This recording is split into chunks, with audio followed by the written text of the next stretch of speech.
ধন্যবাদ হাফেজ নাইমুল ইসলাম। সুধীবৃন্দ, আমি একটু বিনীতভাবে আমন্ত্রণ জানাবো, অনুরোধ করব আমাদের বিশিষ্ট হাসন সঙ্গীত শিল্পী হাসন রাজার গানকে যিনি দেশে এবং দেশের বাইরে এই প্রজন্মের কাছে নতুন করে তুলে এনেছেন, অত্যন্ত জনপ্রিয়তা দিয়েছেন জনাব সেলিম চৌধুরী। সেলিম চৌধুরী ভাইকে একটু বিনীতভাবে অনুরোধ করবো, একটু মেহরবানি করে একটু একটু একটু পরে তো আপনি মঞ্চ মাতাবেন, তার আগে একটু হয়তো আপনাকে আমরা অনুরোধ করব আপনার অভিব্যক্তি শুনবার জন্য। ধন্যবাদ সেলিম চৌধুরী। সুধীবৃন্দ, জাতীয় হাসন উৎসব 2025 যারা আপনারা এসেছেন, আপনাদের সবার প্রতি আমাদের আন্তরিক কৃতজ্ঞতা। আমি এই অনুষ্ঠান আয়োজনের পেছনে যাদের অক্লান্ত পরিশ্রম, যাদের প্রাণান্তকর প্রচেষ্টা ছিল, এখনো আছে, তাদের সবার প্রতি আমি আন্তরিক কৃতজ্ঞতা জানাই। হাসন রাজা আমাদের জাতির সম্পদ, শুধু আমাদের সম্পদ নন, তিনি বিশ্বের সম্পদ। তো এই সম্পদের সাথে কানেক্টিভিটি যদি না থাকে তাহলে সম্পদ কোনো কাজে আসে না। তো হাসন রাজা 1854 সালে জন্মগ্রহণ করেছিলেন। আজকে 2025 সালে দাঁড়িয়ে আমরা তাকে স্মরণ করছি, কিন্তু এই স্মরণ করাটা আরো ব্যাপক আকারে হওয়া উচিত ছিল, বাঞ্ছনীয় ছিল, কিন্তু হয়নি, হচ্ছে না। এর অর্থ হলো আমরা কানেক্টিভিটিটা ঠিকভাবে স্থাপন করতে পারিনি। সুধীবৃন্দ, আপনারা জেনে খুশি হবেন যে এই আয়োজনের পেছনে যার অক্লান্ত পরিশ্রম এবং আন্তরিকতা ছিল তিনি হলেন জনাব সামারিন দেওয়ান, হাসন রাজার প্রপুত্র জনাব সামারিন দেওয়ান। আমরা জানি যে তিনি তার জীবনটাই উৎসর্গ করে দিয়েছেন হাসন রাজা গবেষণায়, এবং সাথে আছেন আমাদের অত্যন্ত শ্রদ্ধাভাজন প্রবীণ ব্যক্তিত্ব হাসন রাজা গবেষক, হাসন রাজার আরেক প্রপুত্র জনাব দেওয়ান শমশের রাজা চৌধুরী। তাদের দুজনের প্রতি আমাদের আন্তরিক কৃতজ্ঞতা যে এই বয়সেও তারা যেভাবে তারুণ্যের স্পৃহা দেখিয়েছেন, অনুপ্রেরণা জাগিয়েছেন আমাদের কাছে। তো সেই কারণে আমরা অনুষ্ঠানটি সামনের দিকে এগিয়ে আনতে পেরেছি। অনুষ্ঠানটি খুব ভালোভাবে যিনি অনুপ্রেরণা, যিনি বলবো না, আমি যে বলবো, কারণ আমাদের পরের প্রজন্ম। আপনারা জেনে খুশি হবেন যে আমার ছেলে রাজিন সারাফি, এই কথাটি আমি বলছি এই কারণে যে এই প্রজন্ম, আমরা মনে করি যে অনেক সময় হয়তো মনে করি যে এই প্রজন্ম আমাদের পূর্বপুরুষদের ঠিকভাবে মনে রাখেনি, কিন্তু আমি অবাক হয়েছি যে রাজিন সারাফি আমাকে কন্টিনিউয়াসলি হাসন রাজার ব্যাপারে তাগাদা দিতে থাকে, শুধু আজ থেকে নয়, বহু বছর আগে থেকে। কারণ সে জানে আমার দুর্বলতার জায়গাগুলো কোথায়, এবং সেই জায়গাটা আমাকে সে ধরিয়ে দিয়েছে হাসন রাজার মধ্যে। তো হাসন রাজাকে আমি নিজে কেন খুঁজে পাইনি, সেটার আমি আজকের এই ছোট্ট একটি বুকলেটে একটা ছোট্ট একটি, আমি এটিকে লেখা বলবো না, আমার একটা প্রতিক্রিয়া বলবো যে হাসন রাজার ব্যাপারে একটা ছোট্ট একটা লেখা আছে আমার, যে হাসন রাজাকে ভুল বুঝেছি। হাসন রাজাকে আমার মতো আমার মনে হয় অনেকেই ভুল বুঝে আছেন, যে কারণে তাকে আমরা পরের প্রজন্মের কাছে ঠিকভাবে আমরা প্লেস করতে পারছি না বা করছি না। তো আমরা জানি যে একটা সিনেমা হয়েছিল, একটা সিনেমা হয়েছিল হাসন রাজা নামে, বাণিজ্যিক সিনেমা, এবং বাণিজ্যিক সিনেমা যে উদ্দেশ্যে হয়ে থাকে সেই উদ্দেশ্যটাই আসলে সফল হয়েছে। হাসন রাজাকে তুলে ধরা হয়নি, ব্যবসা হয়েছে সেখানে। হাসন রাজাকে অত্যন্ত বিকৃতভাবে উপস্থাপন করা হয়েছে। তা আমার মতো যারা সীমিত জ্ঞানের, আমি হয়তো এই সিনেমাটা দেখেই হাসন রাজাকে বুঝবার চেষ্টা করেছি। কারণ আমার বিশ্বাস যে একটি সিনেমা যখন রিলিজ পায়, অনেক ধাপ পার হয়ে রিলিজ পেতে হয়, অনেক অথরিটি থাকে সেগুলো দেখে, সেন্সর বোর্ড থাকে দেখে। তা আমার বিশ্বাস, আমরা রাষ্ট্রকে বিশ্বাস করতে চাই যে তারা সবাই দায়িত্বশীল, দায়িত্ব পালন করেই একটি জিনিস রিলিজ করে।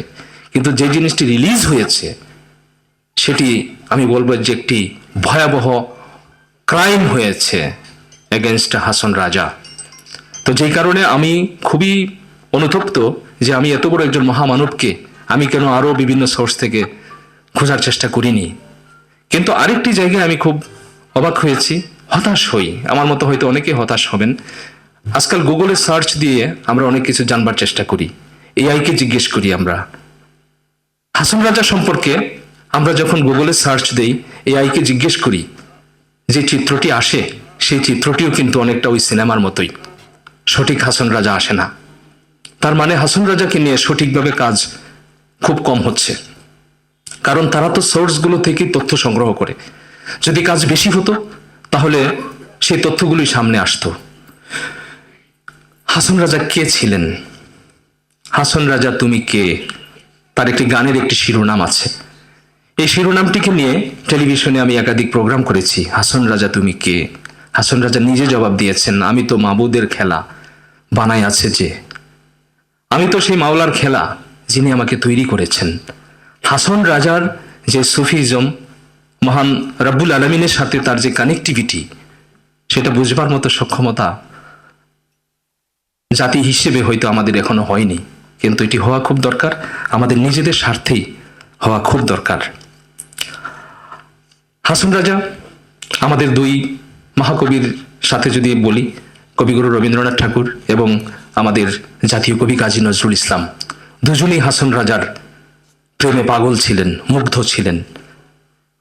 রবীন্দ্রনাথ ঠাকুর, আপনারা জানেন, কথাগুলো হয়তো সামনে আরো আসবে, যে হিউবার্ট লেকচারে অক্সফোর্ডে এবং ভারতীয় দর্শন জাতীয় কংগ্রেসে হাসন রাজাকে তিনি তুলে ধরেছিলেন। হাসন রাজার কিছু গান তার কাছে এসেছিল, সেই গানগুলো তিনি পড়ে তিনি মুগ্ধ হয়েছিলেন, তিনি অবাক বিস্ময়ে অভিভূত হয়েছিলেন। এবং তার প্রতিক্রিয়া ছিল এরকম, আমি কোট আনকোট যদি একটু বলি, একটু পড়ে শোনাই।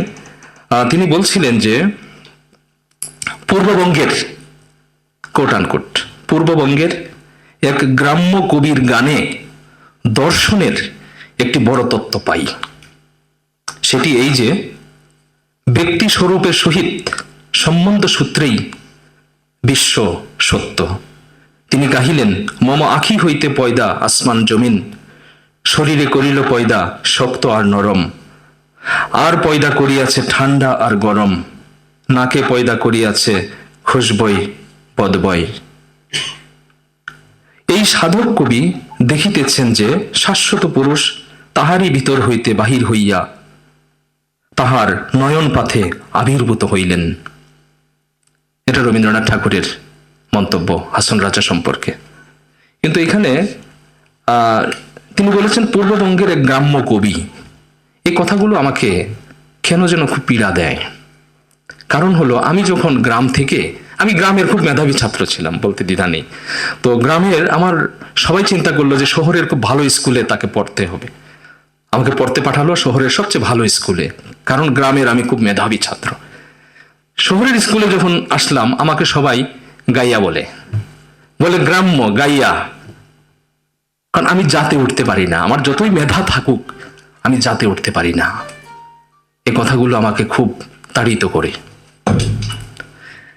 কাজী নজরুল ইসলাম দেওয়ান মোহাম্মদ আজরফকে একদিন বলেছিলেন যে, আচ্ছা বলতে পারো, তোমার নানা হাসন রাজার গানের ভাবটি দর্শন শাস্ত্রের অন্য কোথাও আবিষ্কার করতে পেরেছ কিনা?